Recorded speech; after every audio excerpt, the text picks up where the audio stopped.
Hello everyone, আমি প্রিয়াঙ্কা দে টাউটিরা।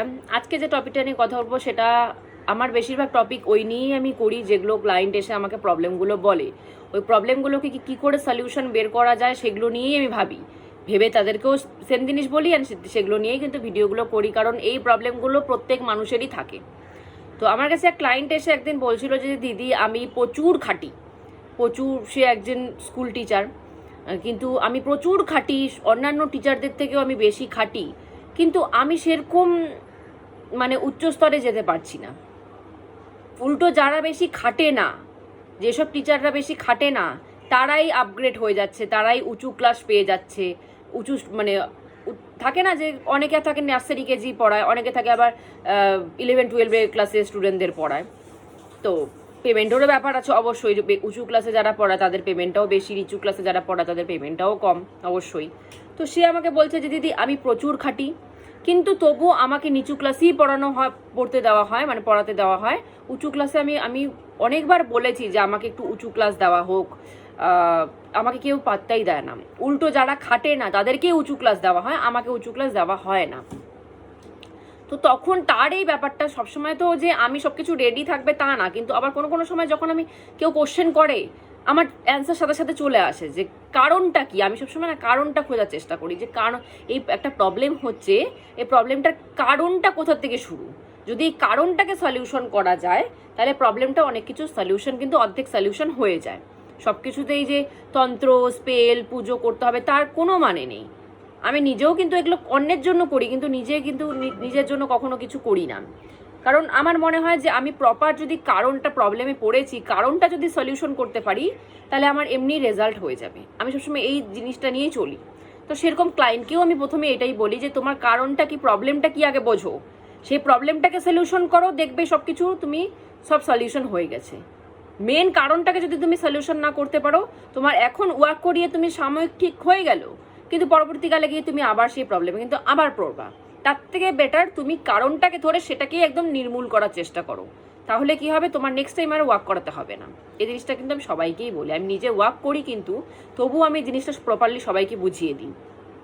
তো এই কথাটা শোনার পরে আমি ওনাকে প্রথমেই যেটা বললাম সেটা বললাম যে দেখো, এ দুনিয়ায় না কেউ খাটনির দাম দেয় না। আমি শরীর দিয়ে কতটা খাটছি সেই দাম কেউ দেয় না, কেউ না।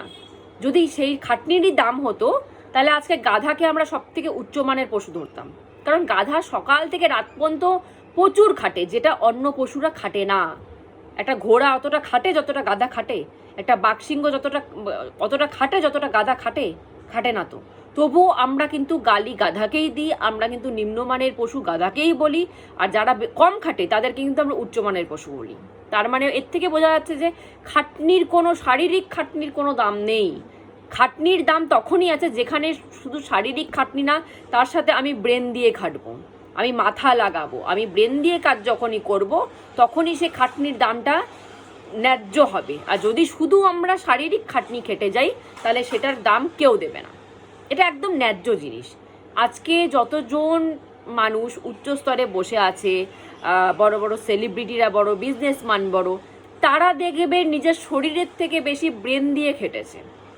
নিজেকে কোথায় কি করতে হবে ব্রেন ইউজ করে নিজেরা সেই লাইনটা তৈরি করেছে। শারীরিক খাটনি দিয়ে সেই লাইনটা সে ইউজ করেনি। তো সুতরাং আমি এটাই সাজেস্ট করবো যে যারাই খাটতে ভালোবাসো, খাটনি কর্ম সবাইকেই করতে হবে, কিন্তু কর্মের মধ্যে একটা ব্যাপার আছে যে আমি সারা জীবন গাধার মতো কিছু না ভেবেছি যে চিনতে, ব্রেন ইউজ না করে আমি শুধু গাধার মতো শারীরিক খাটনি খেটে গেলাম, সে কোনোদিনও উঁচু পথে উঠতে পারবে না।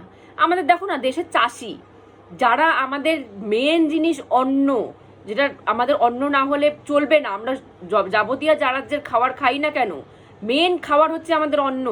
সেই অন্নটা হচ্ছে চাষিরা আমাদেরকে দিচ্ছে। আমরা কি চাষিদেরকে রেসপেক্ট করি না? আমরা কি চাষিদেরকে সব থেকে উঁচু মানের মানুষ ধরি না? চাষিদেরকে সব থেকে নিচু লেভেলে ধরা হয়, কিন্তু তারা ছাড়া কিন্তু আমাদের পেটে অন্ন যাবে না। এতটা পরিমাণ তারা খাটে একটা চাষ করার জন্য, কিন্তু তাদের কিন্তু সেই রেসপেক্টটা তারা পায় না। যেই রেসপেক্ট একটা বিজনেসম্যান, একটা সেলিব্রিটি মানুষ পায়, একটা চাষিরা কিন্তু সেই রেসপেক্ট পায় না। কেন? তারা শুধুমাত্র শারীরিক খাটনি করে, তারা ব্রেন ইউজ করে না, কিন্তু শুধুমাত্র শারীরিক খাটনি করে। তো তাদেরকে কোনো রকম একটা হাতে টাকা দিয়ে সেই জিনিসগুলোকে, ফসলগুলোকে নিয়ে নেওয়া হয়, কোনো রকম তারা বেঁচে থাকে। দুটো ভাত খেয়ে কোনো রকম তারা বেঁচে থাকে। কেন? কারণ তারা ব্রেন ইউজ করে না, তারা শুধু শারীরিক খাটনি, গাধার মতো খাটনি খেটে যাচ্ছে, ব্রেন ইউজ করে না, এই জন্য তারা উপর লেভেলে উঠতেও পারে না, তারা সারা জীবন ওই লো লেভেলেই বেঁচে থাকে। তো যারাই চাচ্ছ যে সাকসেস পাবা, তারা শুধু শারীরিক খাটনি খেটো না, শারীরিক খাটনির কোনো দাম নেই। শারীরিক খাটনি খাটতে হবে অবশ্যই, কিন্তু তার সাথে ব্রেন ইউজ করো। তার সাথে যদি ব্রেনটা না ইউজ করতে পারো, তারা সারা জীবন গাধা হয়ে থেকে যাবে। গাধা কোনো সময় তার ব্রেন ইউজ করে না, শুধু শারীরিক খাটনি খাটে, ওই জন্য তাদের অবস্থা এরকম। যেসব পশুরা ব্রেনও ইউজ করে, তাদেরকে শারীরিক খাটনিটা উল্টো কম করতে হয়। দেখো না, চিড়িয়াখানায় বাঘ, ভাল্লুক, সিংহ এদেরকে বসিয়ে বসিয়ে খাবার দেওয়া হয়। ওরা সারাদিন কিছু খাটে? কিচ্ছু খাটে না, সারাদিন আরামসে রাজার মতো থাকে। ওদেরকে মানুষ দেখতে আসে, দেখতে এসে পয়সা দেয়, ওই পয়সা দিয়ে ওদেরকে মাছ মাংস কিনে খাওয়ানো হয়, রাজার হালে থাকে।